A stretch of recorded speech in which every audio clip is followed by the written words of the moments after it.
문이 닫히는 소리가 멀어졌다. 정적이 감도는 집 안에서 나는 캐리어 손잡이를 꽉 쥐었다. 창밖은 아직 푸르스름한 새벽빛을 띠고 있었다. 아마도 동이 트기 직전에 가장 어두운 시간일 것이다. 이 거대한 집은 지난 3년간 내게 그런 시간이었다. 끝없이 어둡고 차갑고 희망 없는 이준호, 내 남편. 아니, 이제는 곧 남편이었던 사람. 그는 지금 이 순간에도 사무실에 있거나 아니면 다른 여자와 함께 있을지도 모른다. 나는 더 이상 신경 쓰지 않았다. 아니, 신경 쓸 기운조차 남아있지 않았다. 나는 강소연이다. 30살. 결혼 3년차 주부. 그리고 이제는 막 이혼을 결심한 여자. 사람들은 나를 신데렐라라고 불렀다. 재벌 CEO인 이준호와 결혼했으니 그럴 만도 했다. 우리 집은 평범했다. 아버지는 작은 공장에서 기술자로 일하셨고 어머니는 동네 반찬 가게를 운영하셨다. 그런 내가 어떻게 이준호 같은 사람과 결혼했는지는 아무도 모르는 비밀이었다. 그를 만난 것도, 결혼을 하게 된 것도 전부 우연과 어떤 의도적인 계기가 겹쳐 만들어진 기묘한 사건이었다. 하지만 그 이유가 무엇이든 나는 이 거대한 껍데기 속에 갇혀버렸다. 이 집은 겉보기엔 완벽했다. 최고급 가구들, 정성껏 관리된 정원, 갤러리 같은 거실. 하지만 이곳은 내게 감옥이었다. 그는 이른 새벽에 나가서 한밤중에 돌아왔다. 어떤 날은 돌아오지 않았다. 우리는 한 침대를 썼지만 그에게서 나는 낯선 남자 냄새를 맡았다. 그의 몸에서는 다른 여자의 향수 냄새가 옅게 배어 있었다. 처음에는 화가 나고 절망스러웠다. 나는 그를 기다리다 지쳐 잠들었고 깨어나면 그의 빈자리를 확인하는 것으로 하루를 시작했다. 나는 그에게 물어보기도 했다. 어디 다녀왔어요? 밤새 연락이 안 돼서 걱정했어요. 그는 늘 똑같은 대답으로 내 질문을 잘라냈다. 회사 일. 그의 말투는 지극히 사무적이었고 그의 눈빛은 아무런 감정도 담고 있지 않았다. 마치 내가 길거리에서 마주치는 낯선 사람이라도 되는 것처럼 우리 사이에는 대화가 없었다. 아니, 대화 자체가 불가능했다. 그는 나를 투명인간 취급했다. 나는 식탁에 앉아 혼자 밥을 먹었고 혼자 영화를 보았으며 혼자 정원을 거닐었다. 나는 그의 비서보다도 그의 스케줄을 몰랐다. 그는 내 생일조차 기억하지 못했다. 결혼 1주년 기념일에는 해외 출장을 핑계로 사라졌고 2주년에는 늦게 들어와 잠든 나를 깨우지도 않았다. 내가 준비한 작은 케이크는 냉장고 속에서 굳어갔고 결국 쓰레기통으로 향했다. 나는 그렇게 혼자였고 점점 더 작아졌다. 이 집에 있는 동안 나는 껍데기만 남은 사람이 되었다. 거울 속에 나는 창백하고 생기 없었다. 나는 그가 좋아하는 옷을 입고 그가 좋아하는 음식들을 배웠다.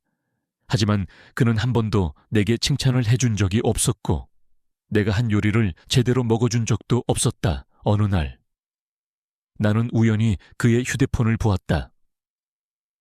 잠금 해제가 되어 있던 화면에는 한 여자의 사진이 있었다. 화려하고 자신감 넘치는 모습의 여자. 그녀는 그가 보내준 명품 가방을 들고 환하게 웃고 있었다. 고마워요. 자기라는 메시지가 선명했다. 나는 아무것도 묻지 않았다. 아니, 묻고 싶지 않았다. 나는 이미 알고 있었다. 그 순간 내 안에 무언가가 끊어졌다. 더 이상 버틸 수 없었다. 나는 그와 이혼하기로 마음먹었다. 하지만 이혼 서류를 내밀 용기가 없었다.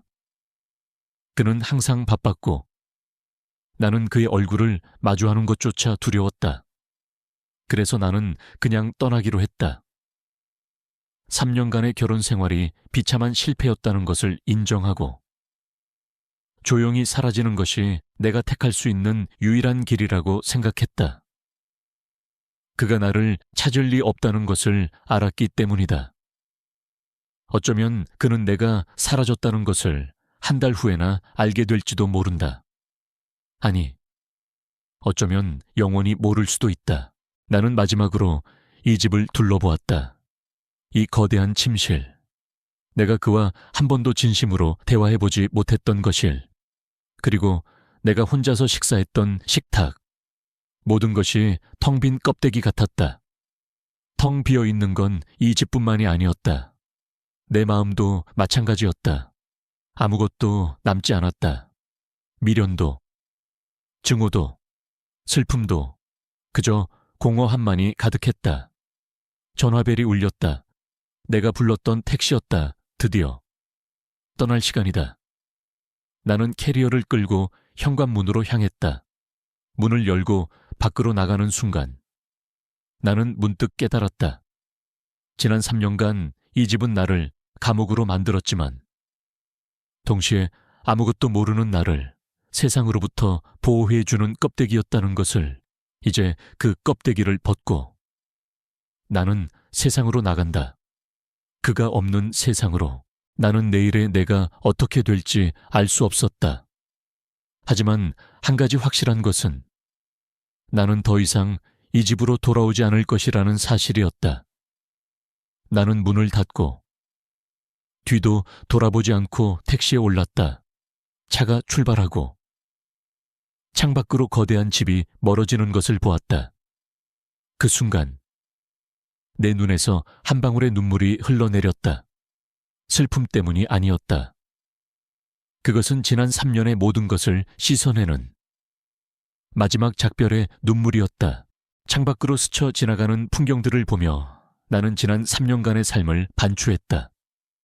마치 남의 인생을 보는 것처럼 낯설고 비현실적이었다. 내가 이준호의 아내가 된 것은 정말 우연이었다. 나는 그저 평범한 대학생이었고 아르바이트를 하던 곳에서 그와 마주쳤다. 처음에는 그의 차가운 눈빛과 무심한 태도에 오히려 호기심이 생겼다. 나는 그를 인간적으로 대했고 그는 내게 미묘한 관심을 보였다. 그러나 그것이 사랑인지 아니면 그저 그의 외로운 삶에 대한 일시적인 호기심이었는지는 아직도 알 수 없다. 결혼은 순식간에 결정되었다. 부모님의 반대에도 불구하고 나는 그에게서 알 수 없는 끌림을 느꼈고 그 역시 내게 결혼을 서둘렀다. 돌이켜보면 그것은 불길한 예감이었다. 어떤 이유에서든 그는 내게 다가왔고 나는 기꺼이 그의 세상으로 들어갔다. 그러나 그 세상은 나를 위한 곳이 아니었다. 결혼식은 마치 연극 같았다. 나는 가장 화려한 드레스를 입고 가장 아름다운 꽃을 들고 있었다. 하지만 내 옆에 선 남자는 웃지 않았다. 그는 단지 그의 회장인 아버지와 주주들에게 고개를 숙일 뿐이었다. 신혼여행도 없었다. 결혼식 다음 날부터 그는 평소와 다름없이 회사로 향했다. 나는 그렇게 혼자 남겨졌다. 넓은 집에 혼자 남겨진 나는 처음에는 그를 이해하려고 노력했다. 그는 회사를 이끌어야 하는 막중한 책임감에 짓눌려 있을 것이라고 생각했다. 나는 그를 위해 작은 이벤트를 준비하거나 그가 좋아하는 음식들을 배우며 정성을 쏟았다. 하지만 그는 내 노력을 무시했다.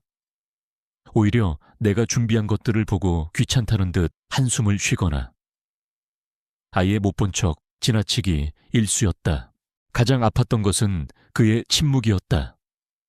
나는 그에게 말을 걸기 위해 온갖 주제들을 꺼냈다. 오늘 날씨가 참 좋네요. 회사 일은 괜찮아요. 어머니가 보내주신 반찬이에요. 하지만 그의 대답은 언제나 단답형이거나 아예 없었다. 마치 내가 말을 할수록 그는 더 멀어지는 것 같았다. 나는 점점 더 입을 다물게 되었다. 한때는 친구들과 만나 수다를 떨고 좋아하는 책을 읽으며 활기차게 살았던 나는 어느새 말수적은 유령이 되어 있었다. 나는 그에게 맞추기 위해 내 자신을 지워나갔다. 그의 무관심 속에서 나는 내 존재를 증명할 수 있는 길을 찾을 수 없었다. 내 존재 자체가 그에게는 귀찮음이고 짐이었던 것 같았다. 가끔은 그에게서 짙은 향수 냄새가 났다. 어떤 때는 와인 냄새가 섞여 있었고 또 어떤 때는 담배 냄새가 풍겼다. 나는 그가 다른 여자와 함께 있었다는 것을 본능적으로 알 수 있었다. 하지만 나는 아무것도 묻지 않았다. 나는 그가 나에게 솔직하게 말해줄 것이라고 기대하지도 않았고 오히려 그 사실을 확인하는 것이 더 큰 상처가 될까봐 두려웠다. 나는 그저 모르는 척 바보처럼 행동했다. 혼자서 잠들었고 혼자서 깨어났다. 밤마다 그의 곁은 텅 비어 있었고 나의 마음 역시 텅 비어 있었다. 세 번째 결혼기념일이 다가오고 있었다. 나는 이번에도 그를 기다렸다. 혹시나 하는 신락 같은 희망을 버리지 못했다. 작은 선물을 준비하고 그가 좋아하는 스테이크를 구웠다. 촛불을 켜고 그가 오기를 기다렸다. 하지만 그는 오지 않았다.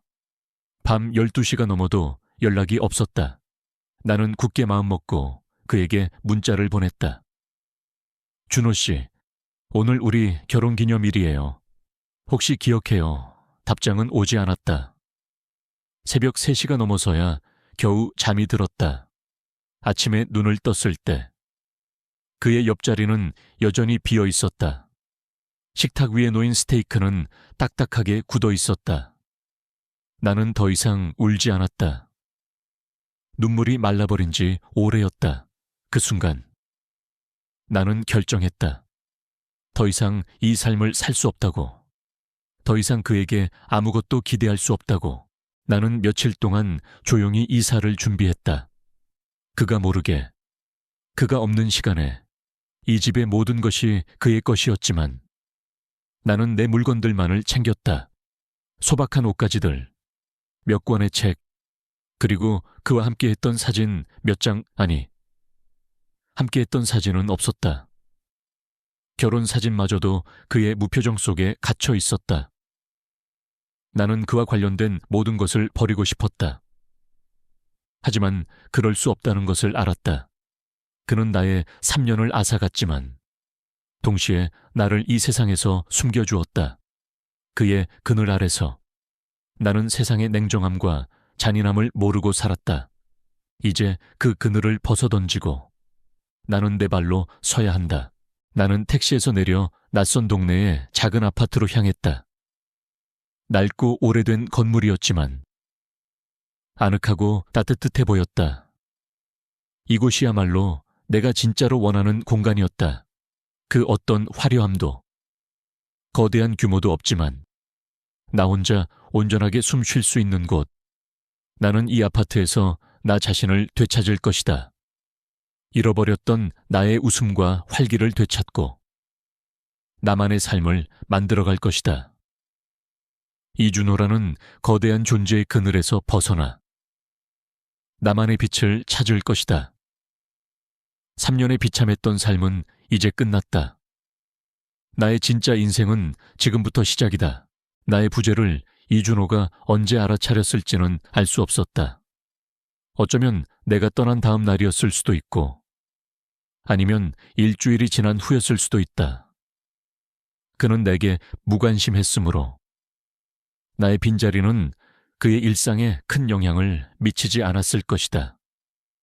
어쩌면 그는 이제야 숨막히는 결혼이라는 족쇄에서 벗어나 진정으로 자유로워졌다고 생각했을지도 모른다.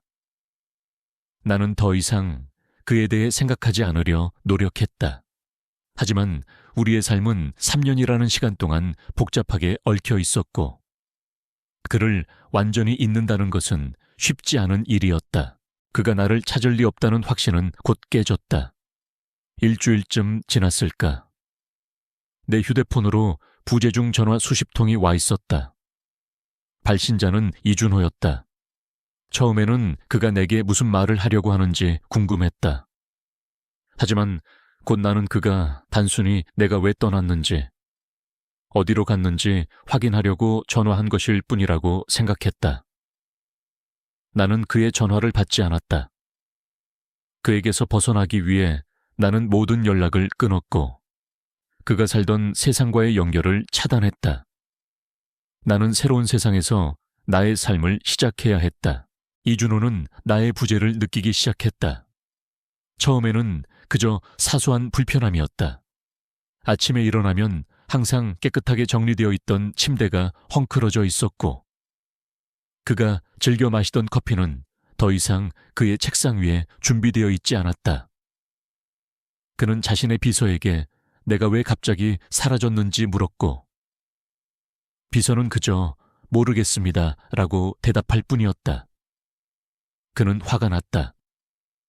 마치 자신의 소유물이 갑자기 사라진 것처럼 그는 내가 그의 삶에 아무런 의미도 없는 존재라고 생각했지만 그의 일상은 나라는 존재가 알게 모르게 채워주고 있었다.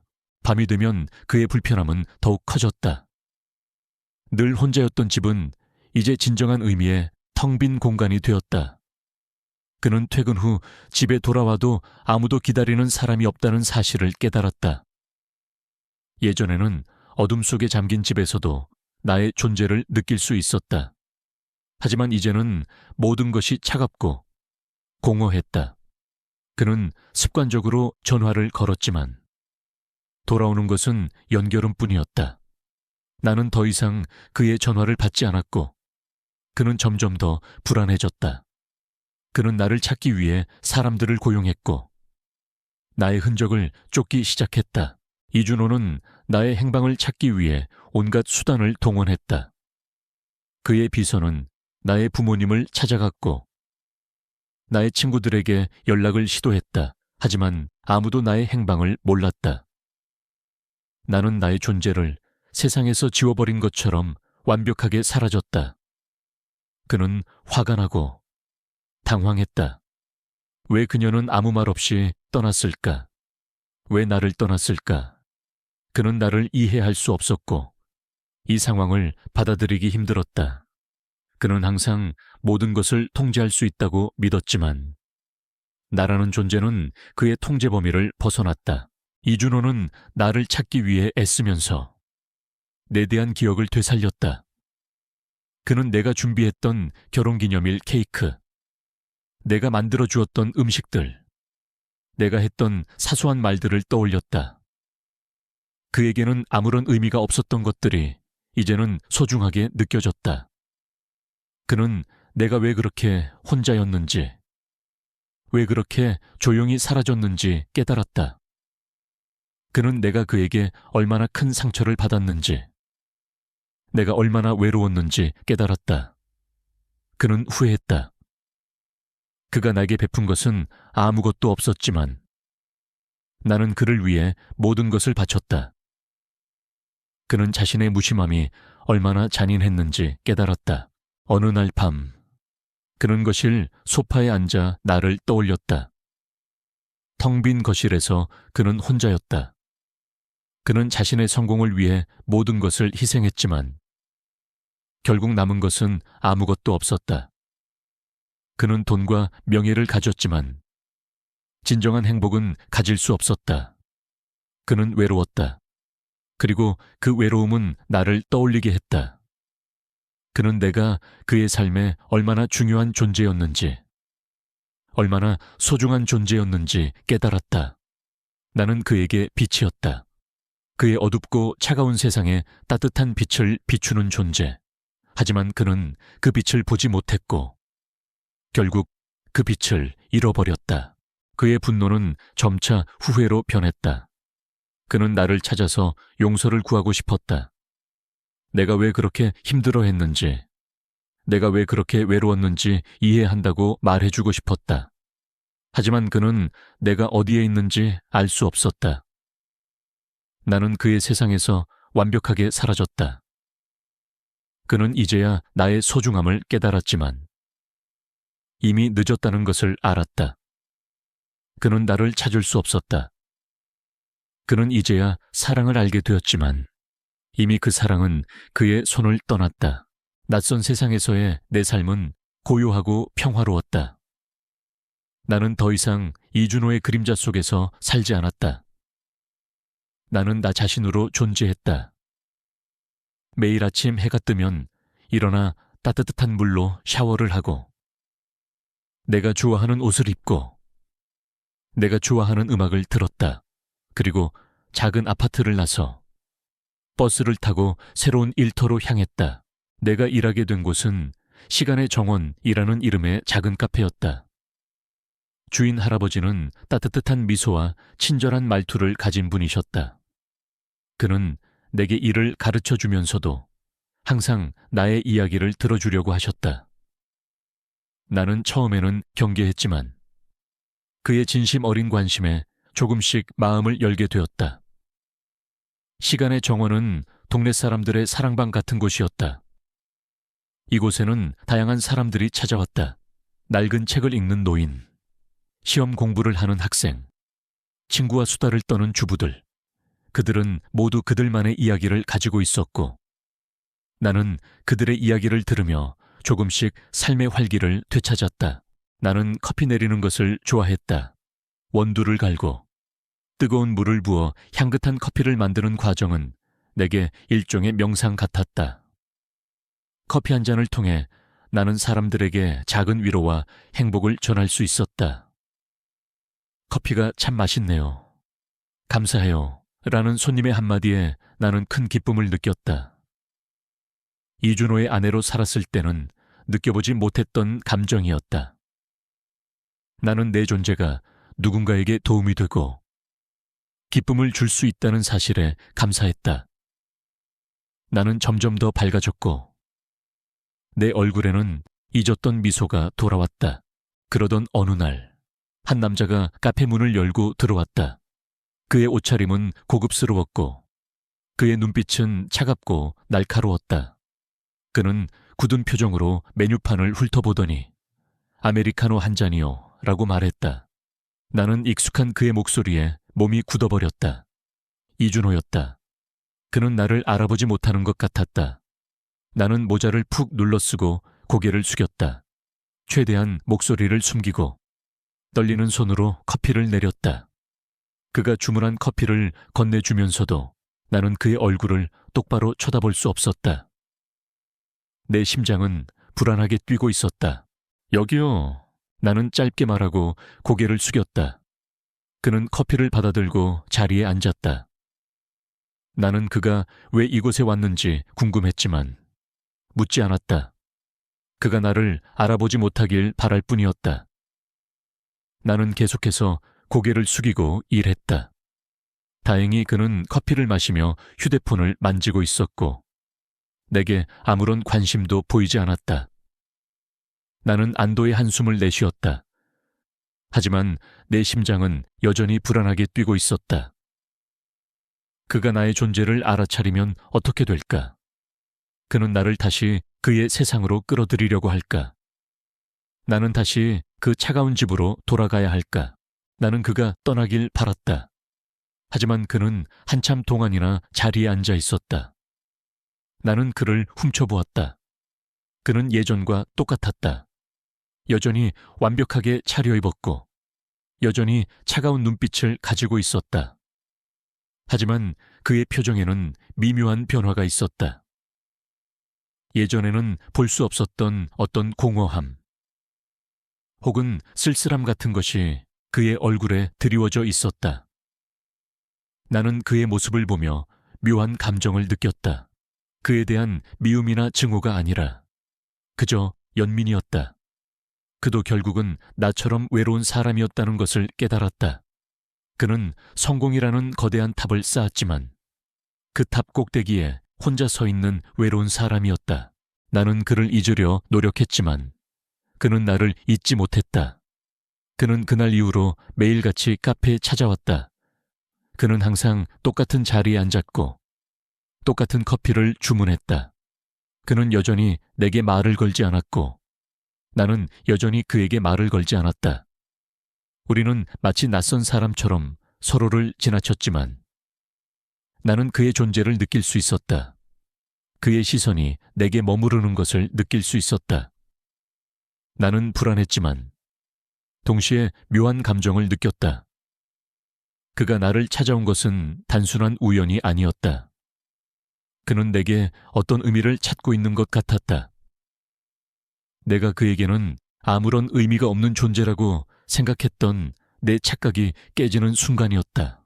며칠째 계속되는 그의 방문은 내 일상을 뒤흔들었다. 나는 그의 존재를 의식하며 일하게 되었고 나를 알아볼까봐 노심초사했다. 주인 할아버지는 나의 불안함을 눈치챘다. 소연 씨, 혹시 저 손님 아는 사람이에요? 그의 따뜻한 질문에 나는 아무 대답도 하지 못하고 고개를 숙였다. 내가 애써 외면하려 했던 과거가 다시 나를 덮쳐오는 것 같아 두려웠다. 그러던 어느 날, 그가 내가 일하는 시간보다 이른 아침에 카페에 찾아왔다. 할아버지는 그를 보며 반갑게 인사했다. 이 사장님, 오늘도 오셨네요. 오늘따라 좀 일찍 오셨네요. 나는 놀라서 굳어버렸다. 할아버지가 그와 아는 사이라니. 이준호는 고개를 살짝 끄덕이며 나를 쳐다보았다. 그의 시선은 더 이상 무심하지 않았다. 호기심과 함께 낯선 그리움 같은 것이 엿보였다. 이분이 제 손녀와 닮아서요. 할아버지의 농담에 나는 심장이 철렁 내려앉았다. 이준호는 피식 웃으며 그러네요. 라고 짧게 대답했다. 나는 그가 나를 알아보았다는 것을 직감했다. 그날 이후 이준호는 더 이상 카페에 손님으로 오지 않았다. 대신 그는 나를 기다렸다. 퇴근 시간. 나는 조심스럽게 카페 문을 나섰다. 어둠이 내린 골목길에는 그의 차가 서 있었다. 나는 애써 외면하고 지나가려 했지만 그의 목소리가 나를 붙잡았다. 강소연. 나는 멈춰 섰다. 3년 만에 처음 듣는 그의 이름이었다. 낯설면서도 익숙한 그의 목소리에 나는 온몸의 감각이 마비되는 것 같았다. 할 얘기가 있습니다. 그는 여전히 차갑고 무뚝뚝했다. 나는 아무 말도 하지 않았다. 그와 마주하고 싶지 않았다.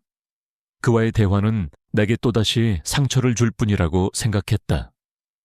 나는 그를 지나치려 했지만 그는 내 앞을 막아섰다. 그의 눈빛은 흔들리고 있었다. 차갑기만 했던 그의 눈빛에서 알 수 없는 감정이 읽혔다. 왜 떠났어? 그의 질문은 단 한마디였지만 그 안에는 수많은 의미가 담겨 있었다. 분노, 원망, 그리고 알 수 없는 후회. 나는 그에게 아무것도 대답할 수 없었다. 내 입에서는 아무런 말도 나오지 않았다.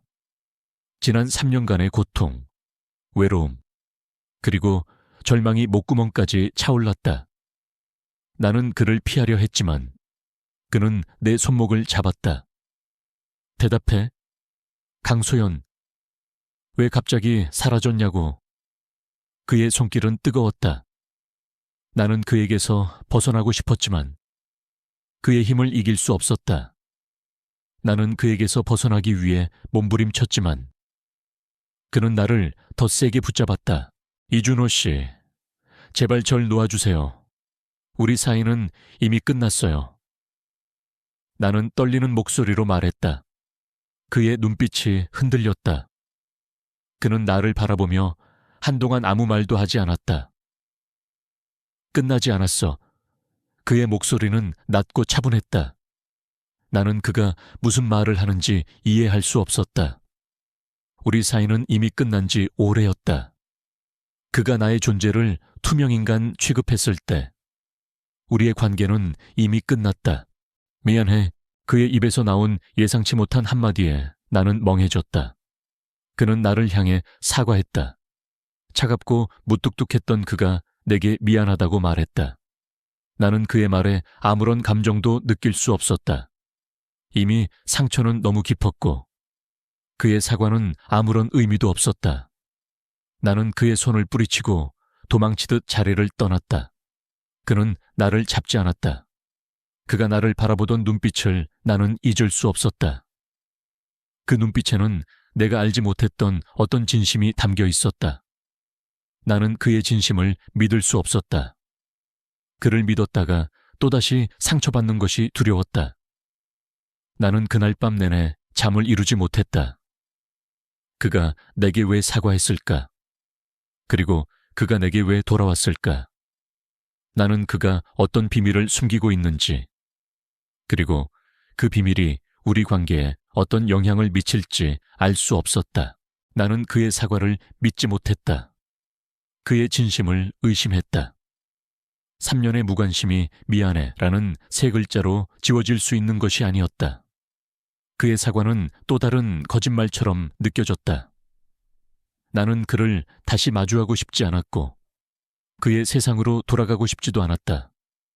나는 나만의 평화를 찾았고 그 평화를 깨고 싶지 않았다. 하지만 운명은 나의 뜻대로 흘러가지 않았다.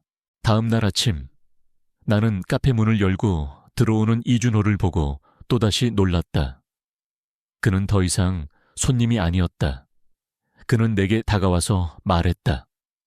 오늘부터 여기서 일하겠습니다. 나는 그의 말에 어이가 없었다. 이게 무슨 말씀이세요? 그는 대답 대신 앞치마를 들고 내게 건넸다. 주인 할아버지는 그를 보며 미소를 지었다. 소연 씨, 이 사장님이 여기서 일하고 싶다고 하셔서요. 자네가 커피 내리는 걸 보더니 꽤 흥미를 느끼신 것 같더라고. 이 친구가 요즘 마음이 복잡한데 커피 내리면서 마음을 정리하고 싶다고 하더군. 나는 할아버지를 향해 눈을 흘겼다. 할아버지는 그저 웃을 뿐이었다. 이준호는 아무 말 없이 앞치마를 입고 내 옆에 섰다. 우리는 한동안 침묵 속에서 함께 커피를 내렸다. 나는 그의 존재가 너무나도 불편했지만 그를 쫓아낼 수는 없었다. 그는 손님으로 온 것이 아니라 직원으로 온 것이었다. 나는 그를 무시하고 내 일에만 집중하려고 했다. 하지만 그가 내게 말을 걸었다. 나는 커피 내리는 법을 배우고 싶습니다. 나는 그의 말에 대답하지 않았다. 그는 다시 말했다. 가르쳐줘. 그의 말투는 여전히 무뚝뚝했지만 예전과는 달리 어떤 간절함이 느껴졌다. 나는 마지못해 그에게 커피 내리는 법을 가르쳐주기 시작했다. 그는 생각보다 재능이 있었다. 그는 빠르게 커피 내리는 기술을 익혔고 손님들과 대화하는 법을 배웠다. 나는 그가 그렇게 달라질 수 있다는 사실에 놀랐다. 그는 더 이상 차가운 CEO가 아니었다. 그는 그저 커피를 내리는 한 사람일 뿐이었다. 그는 손님들에게 웃어 보였고 그들의 이야기를 들었다. 나는 그의 변화에 당황스러웠지만 동시에 묘한 감정을 느꼈다. 그가 왜 이렇게까지 하는지 이해할 수 없었다. 그는 왜 그의 모든 것을 버리고 이곳에서 나와 함께 커피를 내리고 싶어 하는 것일까? 우리는 함께 일하면서 조금씩 대화를 나누기 시작했다. 그는 내게 그의 삶에 대해 이야기했다.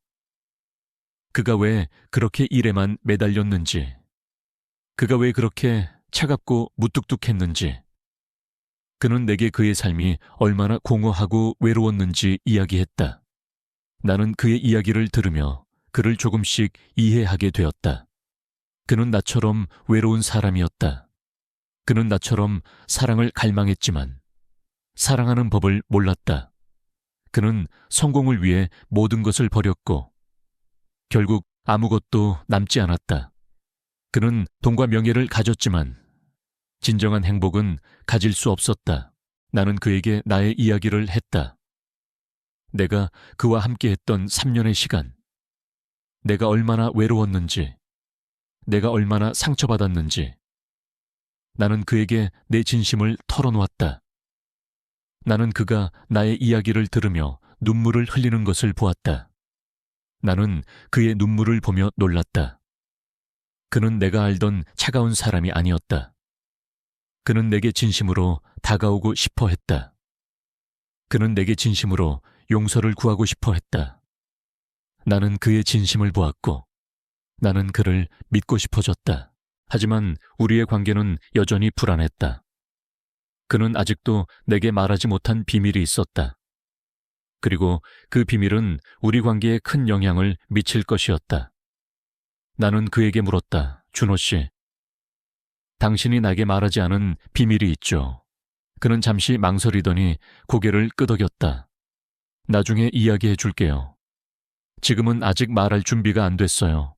나는 그의 말을 믿었고 그가 진실을 말해 줄 때까지 기다리기로 했다. 나는 그와 함께 새로운 시작을 하고 싶었고 그를 믿고 싶었다. 그날 이후 우리는 더 이상 과거의 상처를 외면하지 않았다. 카페 문을 닫고 난 늦은 밤 혹은 한가한 오후 우리는 마주 앉아 진심을 털어놓았다. 나는 3년간 나를 갉아먹었던 외로움과 슬픔을 그에게서 받은 상처들을 가감없이 이야기했다. 처음에는 목이 메어 말을 잇지 못했고 눈물이 흘렀다. 하지만 이준호는 아무 말 없이 내 이야기를 들어주었다. 그의 눈빛은 더 이상 차갑지 않았다. 내 눈물을 닦아주지는 않았지만 그의 시선은 따뜻했고 그의 존재 자체만으로도 나는 위로받는 기분이었다. 나는 당신이 나를 투명인간 취급했을 때가 가장 힘들었어요. 이 거대한 집에서 나 혼자만 존재하는 것 같았어요. 당신이 나에게 말 한마디 건네지 않을 때마다 나는 내가 존재하지 않는 사람이라고 생각했어요. 내 말에 그는 고개를 숙였다. 한참 동안 침묵이 흘렀다. 그리고 그는 내게 그의 이야기를 시작했다. 미안합니다. 정말 미안해요. 소연 씨, 그의 목소리는 떨렸다. 나는 당신을 사랑하는 법을 몰랐습니다. 아니, 사랑이라는 감정 자체가 나에게는 사치라고 생각했어요. 내 삶은 오직 회사였고 성공이 전부였으니까요. 그는 잠시 말을 멈추고 깊은 한숨을 쉬었다. 아버지는 나를 그렇게 키우셨습니다. 감정을 드러내는 것은 약점이라고. 사랑 같은 건 사업에 방해가 될 뿐이라고. 나는 그의 말에 길들여졌고 나 자신이 감정 없는 기계가 되어버렸다고 생각했어요. 당신을 만났을 때 나는 당신에게서 내가 가지지 못한 어떤 따뜻함을 보았습니다.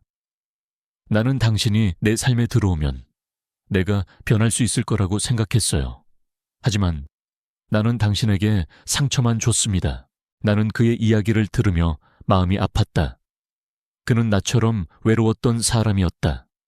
성공이라는 거대한 탑에 갇혀 사랑하는 법을 잊어버린 사람이었다. 나는 그의 손을 잡았다. 그의 손은 크고 따뜻했다. 나는 그의 손을 잡으며 그를 위로했다. 이제는 괜찮아요. 그는 나의 손을 꽉 잡고 한참 동안 말을 잇지 못했다. 그리고 마침내 그는 내가 그토록 알고 싶어 했던 비밀을 털어놓았다. 내가 당신과 결혼한 진짜 이유. 사실은 아버지가 당신 회사를 인수하려고 했었습니다. 당신 아버지가 작은 공장을 운영하고 있었죠. 나는 당신을 만났고 당신이 내 삶에 어떤 의미가 될 거라고 생각했어요. 그래서 나는 아버지에게 당신 회사를 인수하지 말아달라고 부탁했습니다. 아버지는 내게 한 가지 조건을 내걸었습니다. 당신과 결혼하면 당신 회사를 인수하지 않겠다고. 나는 그의 말에 충격을 받았다. 내가 그토록 비참했던 결혼 생활의 이유가 그저 아버지의 사업을 위한 거래였다는 사실에 나는 할 말을 잃었다. 나는 분노가 치밀어 올랐다. 그럼 나는 당신에게 그저 거래의 대상이었던 거예요. 당신 아버지의 사업을 위한 도구였던 거예요. 나는 울면서 그에게 소리쳤다. 그는 내 손을 놓지 않고 내 눈을 똑바로 쳐다보았다. 아니, 아니야. 처음에는 그랬을지도 모릅니다. 하지만 나는 당신을 처음 만났을 때부터 당신에게 어떤 감정을 느꼈습니다. 나는 그 감정이 사랑인지 몰랐어요. 나는 사랑을 느껴본 적이 없었으니까. 나는 당신을 지키고 싶었고, 당신과 함께하고 싶었습니다. 하지만 나는 그 방법을 몰랐어요. 그래서 당신에게 상처만 줬습니다. 내가 당신을 사랑한다는 것을 깨달았을 때, 당신은 이미 내 곁을 떠났습니다. 나는 당신을 잃고 나서야 당신이 내게 얼마나 소중한 존재였는지 깨달았습니다. 그의 고백에 나는 더 이상 울 수 없었다. 내 눈물은 말라버렸고 내 마음은 공허했다. 나는 그를 용서할 수 있을까? 그는 나의 상처를 치료해 줄 수 있을까? 나는 그에게 아무것도 대답하지 않았다. 그저 그의 눈을 쳐다보며 나는 한동안 아무 말도 하지 않았다. 우리의 관계는 그의 고백 이후 더욱 복잡하고 미묘해졌다. 나는 그를 완전히 용서할 수 없었고 그는 내게 용서받기 위해 끊임없이 노력했다. 그는 더 이상 이준호라는 거대한 존재의 껍데기 속에 숨지 않았다. 그는 나의 상처를 어루만지기 위해 그리고 내게 진심을 보여주기 위해 모든 것을 걸었다. 그는 매일 카페로 출근했고 내가 커피를 내리는 모습을 지켜보았고 손님들과 웃고 떠들었다. 그는 내가 좋아하는 꽃을 가져왔고 내가 좋아하는 노래를 불러주었다. 나는 그의 변화에 놀랐지만 동시에 불안했다. 우리의 관계는 세상의 주목을 받기 시작했다. 재벌 2세 CEO가 작은 카페에서 일한다는 소문이 돌았고 기자들이 찾아왔다. 그들은 나를 둘러싸고 질문을 퍼부었다. 이준호 씨와 어떤 관계이신가요? 정말 이혼하신 건가요? 이준호 씨가 왜 여기서 일하는 거죠? 나는 그들의 질문에 대답할 수 없었다. 나는 그저 고개를 숙이고 그들의 시선을 피했다. 이준호는 나를 보호하기 위해 기자들을 막아섰다. 그는 그들의 질문에 당당하게 대답했다. 이분은 제 아내입니다. 그리고 저는 제 아내를 되찾기 위해 이곳에 왔습니다. 그의 말에 기자들은 놀랐고 나는 더욱 놀랐다. 그는 우리의 관계를 세상에 공표했다. 그는 더 이상 우리의 관계를 숨기려 하지 않았다. 그는 나를 사랑한다고 그리고 나를 되찾고 싶다고 세상에 외쳤다. 그의 진심이 느껴졌지만 나는 여전히 혼란스러웠다.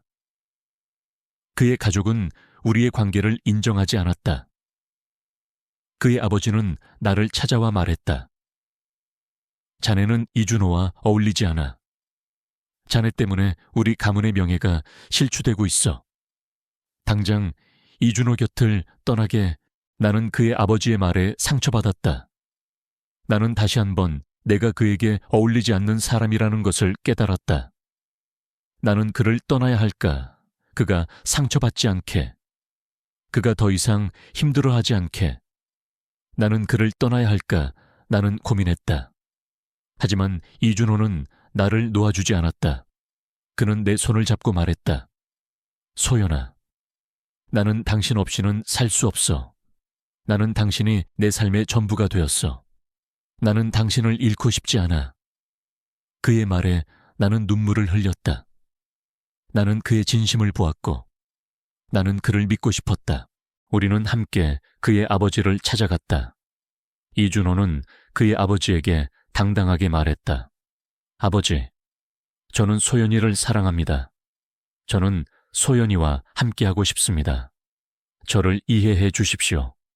그의 아버지는 화를 냈지만 이준호는 흔들리지 않았다. 그는 내가 그의 삶에서 얼마나 중요한 존재인지 그리고 그가 나를 얼마나 사랑하는지 아버지에게 설명했다. 나는 그의 용기에 감동했다.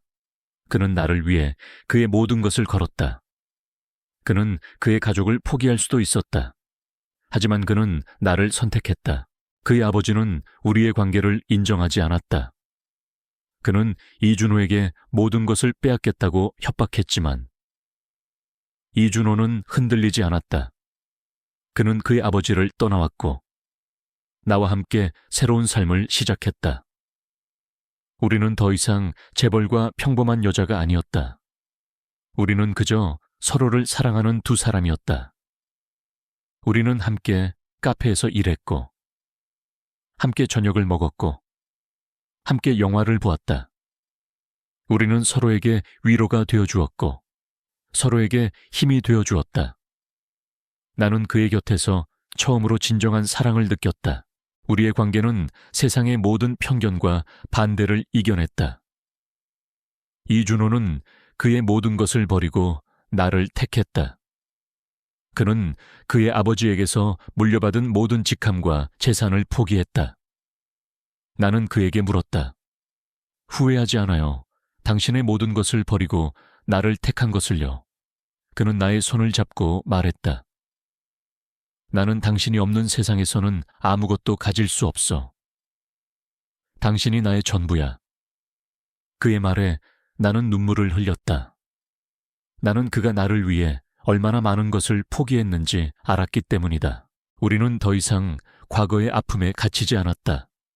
우리는 함께 새로운 삶을 시작했다.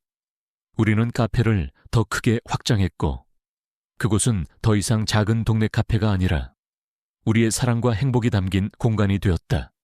이준호는 CEO로서의 경험을 살려 카페를 운영했고, 나는 커피를 내리고 손님들과 소통했다. 우리는 서로의 존재를 온전히 받아들였고, 서로에게 힘이 되어 주었다. 우리는 함께 요리를 하고, 함께 산책을 하고, 함께 영화를 보았다. 그는 더 이상 일에만 매달리지 않았다. 그는 내 곁에서 행복을 찾았고, 나는 그의 곁에서 평화를 찾았다. 우리는 서로에게 위로가 되어 주었고, 서로에게 사랑을 주었다. 나는 그의 품 안에서 처음으로 안정을 느꼈다. 그는 나의 곁에서 처음으로 행복을 느꼈다. 그러던 어느 날, 우리는 그를 찾아온 이준호의 아버지를 만났다. 그의 아버지는 여전히 화가 나 있었고, 우리를 인정하지 않았다. 그는 이준호에게 다시 회사로 돌아오라고 설득했지만, 이준호는 흔들리지 않았다. 그는 그의 아버지에게 말했다. 아버지, 저는 이곳에서 행복합니다. 저는 소연이와 함께하는 삶이 더 소중합니다. 제가 사랑하는 사람을 지키고 싶습니다. 그의 아버지는 우리의 관계를 이해하지 못했지만 이준호의 진심에 결국 눈물을 흘렸다. 그는 우리를 축복해 주지는 않았지만 더 이상 우리를 방해하지도 않았다. 그의 아버지의 방문 이후 우리의 관계는 더욱 굳건해졌다. 우리는 결혼식을 올리기로 했다. 이번에는 화려한 결혼식이 아니었다. 우리의 가족과 친한 친구들만이 모인 작은 결혼식이었다. 나는 순백의 드레스를 입고 그의 손을 잡고 걸었다. 그는 나를 보며 따뜻하게 미소 지었다. 그의 눈빛에는 사랑과 행복이 가득했다. 우리는 서로에게 진심으로 사랑을 고백했고, 우리는 함께 미래를 약속했다. 결혼식이 끝나고 우리는 작은 집으로 돌아왔다. 그곳은 우리가 함께 사는 공간이었고 우리의 사랑이 담긴 공간이었다. 나는 그를 위해 요리를 했고 그는 나를 위해 커피를 내렸다. 우리는 함께 식사를 하고 함께 이야기를 나누었다. 우리는 서로의 손을 잡고 서로의 눈을 바라보았다. 나는 그의 눈빛에서 내가 그토록 찾던 사랑을 발견했다. 나는 그의 곁에서 내가 그토록 원하던 행복을 발견했다. 세월은 잔잔한 강물처럼 흘러갔다. 우리는 더 이상 젊지도 화려하지도 않았다. 하지만 우리의 사랑은 더욱 깊어지고 단단해졌다. 나는 더 이상 이준호의 아내가 아니라 그저 그의 소연이로 살았다. 그리고 그는 더 이상 재벌 CEO가 아니라 그저 나의 준호였다. 우리는 평범한 일상 속에서 진정한 행복을 찾았다. 어느덧 머리칼에 희끗희끗한 흰머리가 보이기 시작했다. 나는 아침마다 그의 머리를 쓰다듬으며 당신도 늙었네요 라고 장난스레 말했다. 그는 당신도 마찬가지야 라고 웃으며 내 이마에 입을 맞췄다. 우리는 함께 늙어가는 것을 두려워하지 않았다. 우리의 사랑이, 우리의 인생이 함께 늙어가고 있었기 때문이다. 우리는 여전히 카페를 운영했다. 시간의 정원은 더 이상 작은 카페가 아니었다. 그것은 우리 삶의 전부가 되었다. 우리는 함께 커피를 내렸고 함께 손님들을 맞았다. 손님들은 우리가 얼마나 서로를 사랑하는지, 얼마나 행복한지 알 수 있었다. 우리의 사랑은 그들에게도 따뜻한 위로가 되었다. 나는 아침에 일어나면 그를 위해 커피를 내렸다. 그는 커피를 마시며 내게 말했다. 소연아, 나는 당신 없이는 살 수 없어. 그의 말에 나는 웃었다. 나도 마찬가지예요. 우리는 서로의 손을 잡고 서로의 눈을 바라보았다. 우리는 서로에게 위로가 되어 주었고 서로에게 힘이 되어 주었다. 어느 날 오후 우리는 함께 정원을 거닐었다. 그는 나의 손을 잡고 조용히 말했다. 소연아, 당신은 내게 빛이었어. 나의 어둡고 차가운 세상에 따뜻한 빛을 비추는 존재. 나는 그의 말에 눈물을 흘렸다. 나는 그가 나의 상처를 치료해 주었고 나의 삶에 새로운 의미를 부여해 주었다는 것을 알았다. 우리는 벤치에 앉아 아무 말 없이 서로의 손을 잡았다. 해가 지고 있었다. 붉은 노을이 하늘을 물들이고 우리의 그림자는 길게 늘어졌다. 나는 그에게 기대어 조용히 말했다. 준호 씨, 우리 함께 이 길을 걸어가요. 끝까지. 그는 고개를 끄덕였다. 물론이지. 우리는 함께야. 우리의 삶은 더 이상 화려하지도 특별하지도 않았다. 하지만 그것은 충분했다. 우리는 서로의 존재만으로도 행복했다. 우리는 사랑을 찾았고 평화를 찾았으며 진정한 행복을 찾았다. 우리는 서로에게 구원이었다. 나는 그에게서, 그는 내게서 우리가 함께하는 삶은 마치 한 편의 아름다운 동화 같았다. 하지만 이것은 동화가 아니었다. 이것은 우리의 진짜 삶이었다. 슬픔과 아픔을 이겨내고 서로에게 손을 내밀어준 두 사람의 진정한 사랑 이야기였다.